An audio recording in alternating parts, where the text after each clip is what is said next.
আসসালামু আলাইকুম।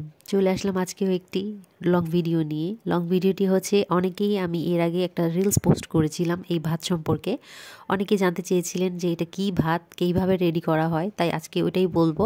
সাথে হচ্ছে পাটায় মোছা ভাত। কারা কারা আপনারা শিলপাটায় ভর্তা বানান এবং ভর্তা বানিয়ে সেই শিলপাটার উপরে যে কোনো সাদা ভাত বা এই ধরনের টক ভাতগুলো হচ্ছে আবার মেখে খান, অবশ্যই জানাবেন। দেখেন আমার মা কিন্তু এই ভর্তাগুলো বানায়। আমরা ছোটোবেলা থেকে আম্মুর হাতের ভর্তা খাই। আমার আম্মুর হাতের ভর্তা আমার খুবই ভালো লাগে, মজা অনেক।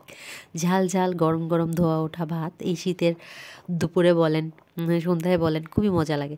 তো আমার আম্মু এখানে শিলপাটায় ভর্তা বানিয়েছিল এবং বানানোর পরে এইটা হচ্ছে আমি বলছি আম্মুকে যে একটু পাটায় মোছা ভাত করো, আমি খাবো তোমার হাতে। তো আম্মু সুন্দরভাবে হাতে ভর্তাটা মেখে টেখে পাটায় পুতা দিয়ে মেখে এটা আমাকে দিচ্ছিল খেতে, অনেক মজা ছিল। আর আমি বলে দিচ্ছি এই ভাতটা আপনারা কীভাবে বানাবেন। এটা হচ্ছে আমার আম্মু একটা মাটির হাঁড়িতে, মাটির হাঁড়ির ভিতরে হচ্ছে 1 মুঠ চাল দিয়ে প্রায় 7 দিনের মতো ভিজিয়ে রাখে।